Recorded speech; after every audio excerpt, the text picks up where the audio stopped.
ನೈಋತ್ಯ ಮಾನ್ಸೂನ್ ಆರ್ಭಟಕ್ಕೆ ಜನಜೀವನ ಯಾವ ರೀತಿ ಅಸ್ತವ್ಯಸ್ತ ಆಗಿದೆ ಅನ್ನೋದರ ಡೀಟೇಲ್ಸ್ ಅನ್ನು ನಾವು ಕೊಡ್ತಾ ಇದ್ವಿ. ಉಡುಪಿಯಲ್ಲಿ ಮಳೆಯಿಂದ ಸೃಷ್ಟಿಯಾಗಿರುವಂತಹ ಅವಾಂತರಕ್ಕೆ ಸಂಬಂಧಪಟ್ಟಂತಹ ಇನ್ನಷ್ಟು ಡೀಟೇಲ್ಸ್. ಭಾರೀ ಮಳೆಗೆ ಕೃತಕ ನೆರೆ ಹಲವು ಕಡೆ ಸೃಷ್ಟಿಯಾಗಿದೆ. ಪಬ್ಲಿಕ್ ಟಿವಿಯಲ್ಲಿ ಈ ಕುರಿತಂತೆ ಪ್ರತ್ಯಕ್ಷ ವರದಿಯನ್ನ ಕೂಡ ಒಂದೊಂದೇ ಡೀಟೇಲ್ಸ್ ಅನ್ನ ಕೂಡ ನಾವು ಅದರಲ್ಲಿ ನೋಡ್ತಾ ಹೋಗಬಹುದು. ಉಡುಪಿಯಲ್ಲಿ ಕೃತಕ ನೆರೆ ಅಂದ್ರೆ ನಗರ ಪ್ರದೇಶದಲ್ಲಿ ಮಾನವನ ಸ್ವಯಂಕೃತ ಅಪರಾಧಕ್ಕೆ ಸಂಬಂಧಪಟ್ಟಂತೆ ಆಗಿರುವಂತಹ ಕೃತಕ ನೆರೆ ಇದು ನೋಡಿ. ನಗರ ಪ್ರದೇಶದಲ್ಲಿ ಕಂಡು ಬರ್ತಾ ಇರುವಂತಹ ದೃಶ್ಯ ಇದು. ಸೊ ಸಾಕು ಪ್ರಾಣಿಗಳನ್ನ ಕೂಡ ರೆಸ್ಕ್ಯೂ ಮಾಡ್ತಾ ಇದೆ ರೆಸ್ಕ್ಯೂ ಟೀಮ್ ಬಂದು, ಜೊತೆಗೆ ಜನರನ್ನ ಸುರಕ್ಷಿತ ಸ್ಥಳಗಳಿಗೆ ಶಿಫ್ಟ್ ಮಾಡುವಂತಹ ಸಂದರ್ಭದಲ್ಲಿ ಕಂಡು ಬಂದಂತಹ ದೃಶ್ಯ. ಹಲವು ಕಡೆ ಕಾಳಜಿ ಕೇಂದ್ರಗಳನ್ನ ಕೂಡ ಓಪನ್ ಮಾಡಲಾಗಿದೆ. ನಾನಾಗಲೇ ಹೇಳ್ತಾ ಇದ್ದೆ ನಿಮಗೆ, ಇಂದ್ರಾಣಿ ತೀರ್ಥ ಅಂತ ಈಗೇನು ನಾವು ಕರಿತೀವಿ, ಅದು ಹಿಂದೆ ದೊಡ್ಡ ನದಿಯಾಗಿ ಹರಿತಾ ಇತ್ತು. ಬಟ್ ಅಲ್ಲಿ ಅನ್ಪ್ಲಾನ್ಡ್ ಆಗಿ ಆ ಸಿಟಿಯನ್ನ ಪ್ಲಾನ್ ಮಾಡಿದ್ದು ಕೆಲವು ಕಡೆ. ಈಗ ಜನ ಅದಕ್ಕೆ ಬೆಲೆ ತರ್ತಾ ಇದ್ದಾರೆ.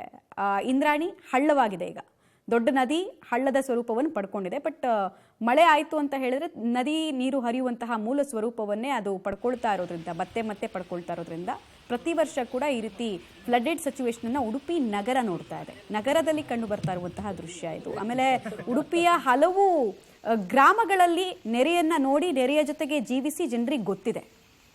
ಬಟ್ ಸಿಟಿಯಲ್ಲಿ ಒಂದು ಹೊಸ ಚಾಲೆಂಜ್ ಇದು. ಮತ್ತು ಅಲ್ಲಿ ತುಂಬ ಕಮರ್ಷಿಯಲ್ ಆಕ್ಟಿವಿಟೀಸ್ ಕೂಡ ನಗರದಲ್ಲಿ ಎಕ್ಸಾಕ್ಟ್ ಸೆಂಟ್ರಲ್ ನಡೆಯೋದ್ರಿಂದ ಅವ್ರಿಗೆಲ್ಲ ಭಾಳ ಲಾಸು, ಡ್ಯಾಮೇಜು ಆಗ್ತಾನೆ ಇದೆ. ಲಕ್ಷಾಂತರ ರೂಪಾಯಿ ಮೌಲ್ಯದ ವಸ್ತುಗಳು ಕೂಡ ಈ ನೆರೆಯ ನೀರಿಗೆ ಆಪೋಷಣ ತೆಗೆದುಕೊಂಡಿರೋದು ಕೂಡ ಅಲ್ಲಲ್ಲಿ ಕಂಡು ಬರ್ತಾ ಇರುವಂತಹ ದೃಶ್ಯ. ಹಲವು ಕಡೆ ವಿದ್ಯುತ್ ವ್ಯತ್ಯಯ ಕೂಡ ಆಗಿದೆ. ನಿರಂತರವಾಗಿ ಸಮರೋಪಾದಿಯಲ್ಲಿ ರೆಸ್ಕ್ಯೂ ಆಪರೇಷನ್ ಟೀಮ್ ಕೆಲಸ ಮಾಡ್ತಾನೆ ಇದೆ.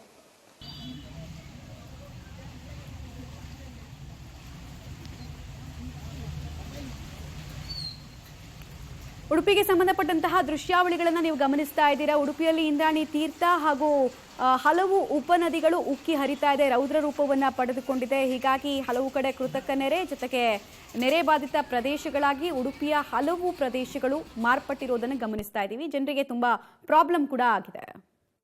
ಬೇಕಾಗಬಹುದು ಅನ್ನುವಂಥದ್ದು ನೀರು ಇಳಿಕೆ ಆಗೋದಕ್ಕೆ. ನೀರಿನ ರಭಸವನ್ನು ನೋಡಿದರೆ ಅಂದ್ರೆ ಈ ಭಾಗದಲ್ಲಿ ಚರಂಡಿಯನ್ನೆಲ್ಲ ಮುಚ್ಚಿದ್ದಾರೆ ಅನ್ನುವಂಥ ಮಾಹಿತಿಯನ್ನ ಸ್ಥಳೀಯರು ಕೊಡ್ತಾ ಇದ್ದಾರೆ. ದೊಡ್ಡ ದೊಡ್ಡ ಅಪಾರ್ಟ್ಮೆಂಟ್ ಮತ್ತು ಕಮರ್ಷಿಯಲ್ ಕಾಂಪ್ಲೆಕ್ಸ್ಗಳು ಆಗುವಂತ ಸೊ ಡ್ರೈನೇಜ್ ಸಿಸ್ಟಮ್ ಬಗ್ಗೆ ಕೂಡ, ಒಳಚರಂಡಿ ವ್ಯವಸ್ಥೆ ಬಗ್ಗೆ ಕೂಡ ಅಲ್ಲಿ ಪ್ರಶ್ನೆ ಇದೆ. ಅಂದ್ರೆ ಈ ನೀರು ಸರಾಗವಾಗಿ ಹರಿದು ಹೋಗೋದಕ್ಕೆ ಸಾಮರ್ಥ್ಯ ಇರುವಂತಹ ಒಳಚರಂಡಿ ವ್ಯವಸ್ಥೆ ಉಡುಪಿ ಭಾಗದಲ್ಲಿ ಇಲ್ಲ.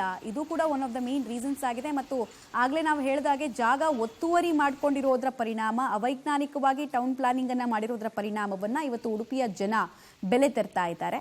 ಸೊ ಕೆಲವರನ್ನೆಲ್ಲ ಈಗಾಗಲೇ ಶಿಫ್ಟ್ ಮಾಡಲಾಗಿದೆ. ಇದೇ ರೀತಿ ಮಳೆ ಮುಂದುವರೆದ್ರೆ ಬಹಳ ಕಷ್ಟ ಅಲ್ಲಿ ಜೀವನ ಅಂತ ಉಡುಪಿಯ ನಗರ ನಿವಾಸಿಗಳು ಹೇಳ್ತಾ ಇದ್ದಾರೆ.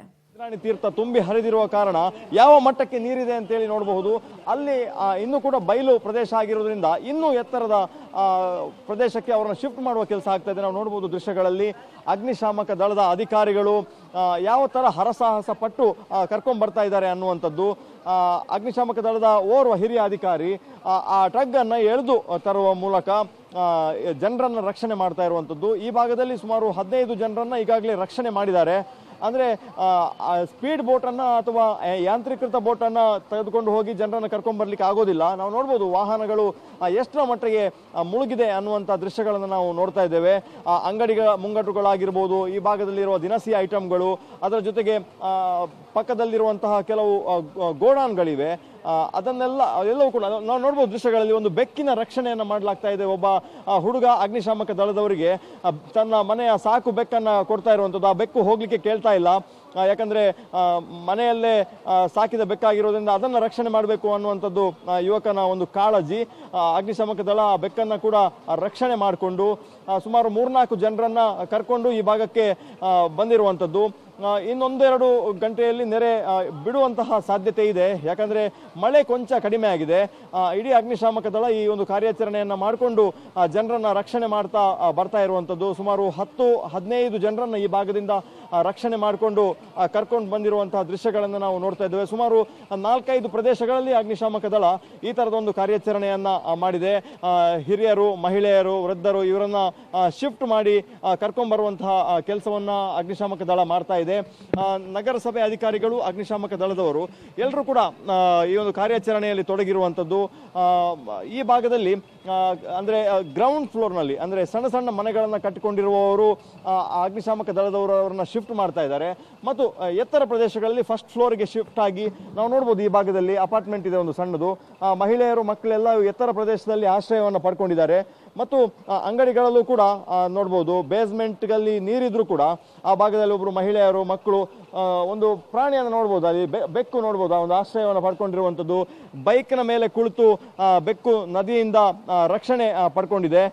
ಹಾಗಾಗಿ ಈ ಭಾಗದಲ್ಲಿ ವ್ಯಾಪಕವಾಗಿ ಮಣಿಪಾಲ, ಹಿರಿಯಡ್ಕ, ಈ ಭಾಗದಲ್ಲಿ ಆತ್ರಾಡಿ ಭಾಗದಲ್ಲಿ ವ್ಯಾಪಕವಾದ ಮಳೆ ಬಿದ್ದಿರುವ ಕಾರಣ ಈ ತರವಾದ ಒಂದು ದೊಡ್ಡ ಮಟ್ಟದ ನೆರೆ ನಿರ್ಮಾಣ ಆಗಿರುವಂಥದ್ದು. ಕ್ಯಾಮರಾ ಪರ್ಸನ್ ಚೇತನ್ ಜೊತೆ ದೀಪಕ್ ಜೈನ್, ಪಬ್ಲಿಕ್ ಟಿವಿ, ಉಡುಪಿ. ಕಳೆದ 3-4 ದಶಕಗಳಲ್ಲಿ ವಿಪರೀತವಾಗಿ ಕಮರ್ಷಿಯಲ್ ಆಕ್ಟಿವಿಟೀಸ್, ಕಮರ್ಷಿಯಲ್ ಡೆವಲಪ್ಮೆಂಟ್ ಅನ್ನು ಕಂಡಂತಹ ಪ್ರದೇಶ. ಈಗ ನೀವೇನು ದೃಶ್ಯಾವಳಿಗಳನ್ನು ನೋಡ್ತಾ ಇದ್ದೀರಾ ಉಡುಪಿಯ ಈ ಭಾಗ. So commercial activities, development unplanned ಆಗಿ ಅಂದರೆ ಮುಂದೆ ಎದುರಾಗಬಹುದಾದಂತಹ ನೆರೆ ಸನ್ನಿವೇಶವನ್ನ ತಿಳಿಯದೆ ಮಾಡಿರುವಂತಹ ಬಿಲ್ಡಿಂಗ್ಗಳ ಸ್ಥಾಪನೆ ಇವತ್ತು ಈ ಪರಿಸ್ಥಿತಿಗೆ ಉಡುಪಿಯ ಜನರನ್ನ ತಂದೊಡ್ಡಿದೆ. ಜನ ಮಾತ್ರ ಇಲ್ಲಿ ಅನುಭವಿಸ್ತಾ ಇದ್ದಾರೆ. ಸಾಧ್ಯ ಆದಷ್ಟು ಜನರನ್ನ ಕಾಳಜಿ ಕೇಂದ್ರಗಳಿಗೆ ಶಿಫ್ಟ್ ಮಾಡುವಂತಹ ಕೆಲಸವನ್ನ ಸದ್ಯಕ್ಕೆ ಮಾಡಲಾಗ್ತಾ ಇದೆ. ಬಟ್ ರೆಡ್ ಅಲರ್ಟ್ ಅನ್ನೇ ಇನ್ನೂ ಕೊಟ್ಟಿರೋದ್ರಿಂದ ಇನ್ನೂ 24 ಗಂಟೆಯಲ್ಲಿ ಹೆಚ್ಚಿನ ಮಳೆ ಆದರೆ ಪರಿಸ್ಥಿತಿ ಸ್ವಲ್ಪ ಕಷ್ಟ ನಗರ ಪ್ರದೇಶದಲ್ಲಿ ಅಂತ ಹೇಳಲಾಗ್ತಾ ಇರುವಂತಹ ವಿಚಾರ. ಆದರೂ ಬೇಕಾಗಿರುವಂತಹ ಸಿದ್ಧತೆ, ತಯಾರಿಯನ್ನ ಜಿಲ್ಲಾಡಳಿತ ಮಾಡಿಕೊಂಡಿದೆ ಅನ್ನೋದು ಕೂಡ ಈಗ ತಿಳಿದು ಬರ್ತಾ ಇರೋ ವಿಚಾರ.